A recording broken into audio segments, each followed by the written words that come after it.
Good evening from the Independent Source. Tonight's story acknowledges the second anniversary of the Breakthrough Learning Center's completion. Since its construction, the high school has provided lower-income students with free education. The Breakthrough Learning Center's curriculum focuses on giving students the opportunity to learn in the ways most comfortable to them with a global perspective. The school draws students from multiple kinds of backgrounds, especially those from neighborhoods typically underrepresented and underserved.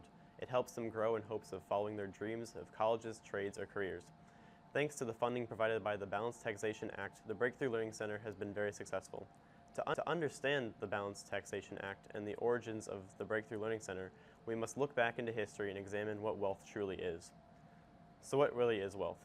Well, wealth is the total of an individual's assets, such as a home, car, or anything else an individual owns that is valuable.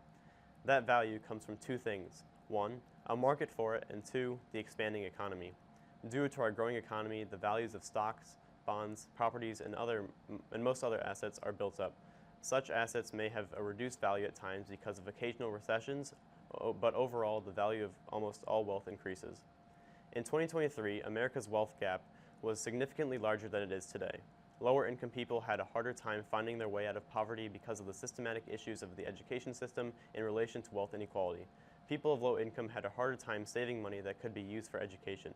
The more money put into a child's education, the more resources that child has access to and the more opportunities that child has down the line. Wealthier families have far more resources in terms of time and money to better prepare their children to succeed in school and later in life. But for low-income families, the time and money aren't the same, limiting the education that can be given to the children and making it more difficult to find higher-paying jobs in the future that can build up wealth savings for their children. Wealth was also divided between America's richest and everyone else. One of the largest issues contributing to wealth inequality was the system of taxation that existed 100 years ago. According to the Washington Post in 2019, in 2018, the 400 richest Americans paid a lower overall tax rate than almost everyone else. In June 2021, the nonprofit news organization ProPublica released a report that some of the world's wealthiest people at the time, such as Elon Musk, Warren Buffett, and Jeff Bezos, paid little to no taxes compared to their wealth.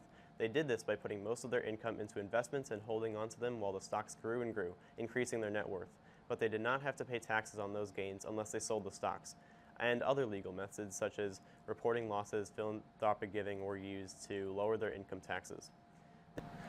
These methods are not beneficial to those of lower income, however. A person living paycheck to paycheck or choosing between paying for medicine or food does not have the available resources to divert any income into investments. It's time for a reckoning, but that is not what's happening. Policymakers and wealthy corporations are doubling down on inequality. From 2018 to 2025, the Tax Cuts and Jobs Act simplified the tax code for corporations and individuals. The intent of the TCJA was for corporations to pay less in taxes so owners could invest more in their employees and their businesses. One of the outcomes was that the corporations would use the extra money to buy back stock to increase the company's stock value, giving the owners even more money. For individuals, the act lowered tax rates for everyone, but the wealthiest benefited the most as they had larger incomes. But he also said that this new law is very popular. Polls are showing a different story. I want to bring in Mary Bruce, who's at the White House for us this morning. And Mary, you've been tracking all the developments through Congress on this bill and throughout this presidency. And right now, this bill that is now the law, it hasn't been popular with Americans so far. Yeah, Tom, this bill is deeply unpopular, but Republicans insist that it will be once Americans start to feel the impacts of this bill in their wallet. You heard the president there insist that they're not going to have to go out and sell this bill. He's confident that the results will speak for themselves, but there's no questions that Republicans have a long road to go here as they try to turn this legislative win into a big political win, especially heading into 2018 in those midterms. Not only is the bill unpopular, but it's also predicted to add quite a lot to the deficit, more than $1 trillion. And of course, as you mentioned, experts caution that while Republicans insist the benefits will go to the middle class, it appears from a lot of these analyses that the ultra rich may ultimately benefit most.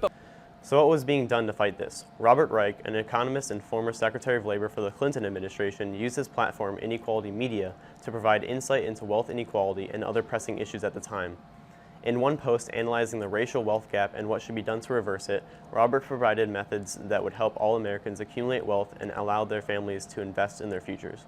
So what can we do to help all Americans accumulate wealth?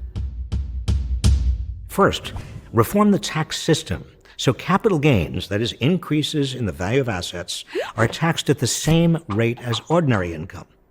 Also, limit how much mortgage interest the wealthy can deduct from their incomes and how much retirement savings the wealthy can defer. And then use the tax savings from these changes to help lower-income people gain a foothold in building their own wealth. For example, provide every newborn child with a savings account consisting of at least $1,250, and more if a child is from a low-income family. This sum will compound over the years into a solid nest egg.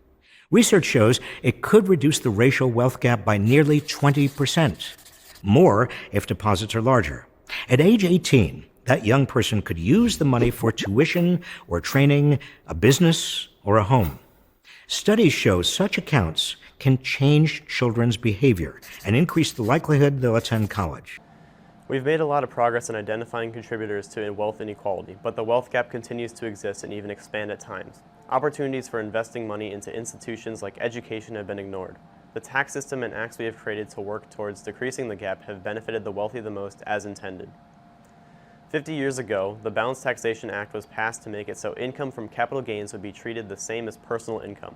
The wealthy were using excess money to invest, so when the stocks rose in value and sold, they benefited from not paying as much tax on them. This policy places a commensurate value on capital gains, so the wealthy would be paying the same tax rates as everyone else. The excess money from the higher capital gains tax was reinvested in lower income areas. That money is going toward free education, which can help lower income families save money for themselves and their children's futures. 2 years ago, the funding collected since then was able to be used toward building the Breakthrough Learning Center. Celebrating the second anniversary of its completion was Brad Smith, a board member of the Breakthrough Learning Center. I'm proud to be standing in front of you all today, celebrating the anniversary of our wonderful school. We are thankful to share this moment with you, building a learning community that could provide free education to these kids and generations beyond has meant so much to the rest of the board and me. This all started with the passing of the Balanced Taxation Act. As the government reinvested more and more funds for education into our neighborhoods, we decided to help other local schools work towards providing free education. All that time, year by year, we saved up a piece of that to go to this project. Now, the education our children receive pushes them toward brighter futures a bright young mind deserves. Brad has been working to create better opportunities for children's futures for most of his life, making his and the school board's achievements so impactful. With the help of the city and neighborhood executives, Brad hopes to assist in creating similar schools all over that can reach kids who deserve and do not yet experience the same academic success as children in wealthier areas. Many families benefiting from the savings they have built up have donated portions to the Breakthrough Learning Center in appreciation of the good work being done. While wealth inequality still affects many to this day, progress has been made in closing that gap. It is the hope of Brad, the Breakthrough Learning Center, and all of us here at the Independent Source that this change can benefit the lives of the less fortunate and create economic equality in the future. All of us benefit when everyone has the opportunity to accumulate wealth.